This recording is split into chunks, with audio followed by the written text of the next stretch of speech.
ગુજરાત હીટવેવની સ્થિતિ ગંભીરતાથી સર્જાઈ રહી છે, તેથી ગુજરાત આરોગ્ય વિભાગના એડિશનલ ડાયરેક્ટર સુરતની મુલાકાતે આવ્યા છે અને આરોગ્યપાલિકા અને સિવિલના અધિકારીઓ સાથે બેઠક કરી હતી. હજુ 3 દિવસ આ ભાગ્યકર સ્થિતિ રહી શકે છે તેમ તેમણે વધુમાં જણાવ્યું હતું અને સતત ગરમી વધવાથી 10 લોકોના મોત હીટસ્ટ્રોકના લક્ષણોના કારણે થયા હતા તેમ જણાવ્યું હતું. ગુજરાત હીટવેવની સ્થિતિ ગંભીરતાથી સર્જાઈ રહી છે, તેથી ગુજરાત આરોગ્ય વિભાગના એડિશનલ ડાયરેક્ટર સુરતની મુલાકાતે આવ્યા હતા અને આરોગ્યપાલિકા અને સિવિલના અધિકારીઓ સાથે બેઠક કરી હતી. હજુ 3 દિવસ આ ભાગ્યકર સ્થિતિ રહી શકે છે તેમ તેમણે જણાવ્યું હતું. સતત ગરમી વધવાથી 10 લોકોના મોત હીટસ્ટ્રોકના લક્ષણના કારણે થયા છે. વાસ્તવિક કારણ જાણવા માટે રિપોર્ટ આવવાના બાકી છે. એપ્રિલ અને મે મહિનાની શરૂઆતમાં રાજ્યમાં 108-50 જેટલા કેસ મળ્યા હતા. છેલ્લા 5 દિવસથી 224 જેટલા કેસ મળી રહ્યા છે. હાલમાં પણ 108ને મળતા કેસોનું મોનિટરિંગ કરવામાં આવી રહ્યું છે.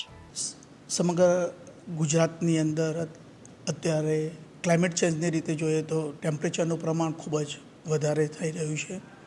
45+ ટેમ્પરેચર અત્યારે 7-8 જિલ્લાઓની અંદર જે ચાલી રહ્યું છે.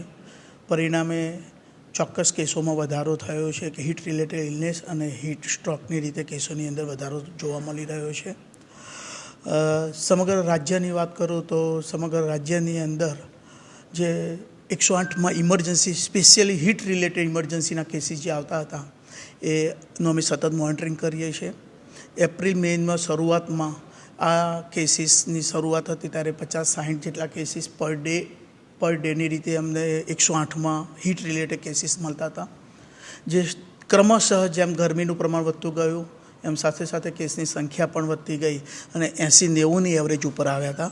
પણ છેલ્લા 4 દિવસથી જે આપણે જાણીએ છીએ કે સ્થિતિ હીટવેવની ખૂબ ભયંકરની રીતે તાપમાન વધી રહ્યું છે, જેના ફલ સ્વરૂપે જે નેગેટિવ પોઈન્ટની રીતે કહીએ તો એ પોઈન્ટ ઉપર અત્યારે 108ની અંદર કેસીસ 106, 132, 188, ત્યારબાદ ગઈકાલે 224 કેસ, એટલે જે 50-60-70ની એવરેજ ગણતા હતા એ એવરેજ અત્યારે 200+ કરી ગઈ છે.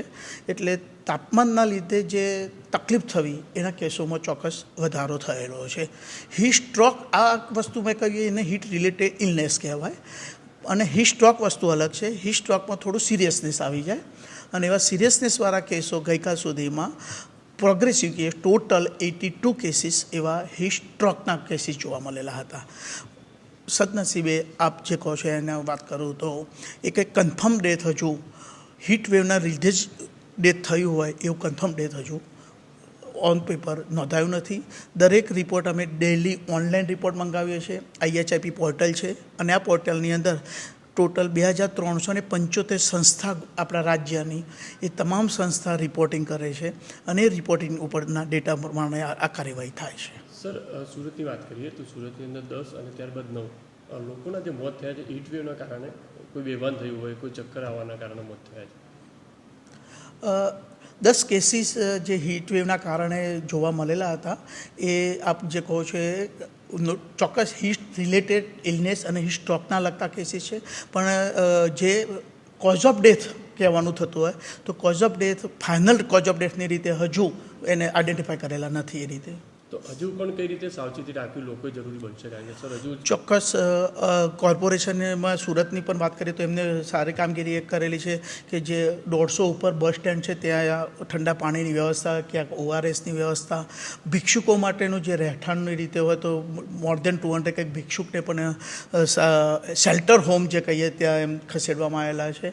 એટલે કામગીરી સારી રીતે થયેલી છે. એ જ રીતે અમદાવાદ કોર્પોરેશને પણ હીટ પ્લાન, એક્શન પ્લાનની રીતે કામગીરી કરેલી છે. એટલે સમગ્ર રાજ્ય માટે દરેકને ખાસ વિનંતીથી કહેવામાં થાય કે આ જ્યારે ટેમ્પરેચર આપણા હાથ બહાર જઈ રહ્યું છે ત્યારે બપોરના ટાઈમે ચોક્કસ લોકો ઘરે રહે, ખોટા કામ વગર બહાર નીકળે નહીં. 12 થી 4નો સમય વધારે સાચવી લે છે, હિતાવ છે. અને એટલા માટે સરકારશ્રીમાંથી મજૂરી કામ પણ 12 થી 4ના ટાઈમમાં ન કરવા માટેનું સૂચન કરવામાં આવ્યું છે કે જેથી મજૂરોને પણ આરામ મળી રહે. મજૂરી જે થતી એમને શેલ્ટરની રીતે અથવા છાયાની રીતે કે ઝાડની નીચે પણ બેસવાનો આરામ મળી રહે એવી પણ વ્યવસ્થા કરવાની થાય.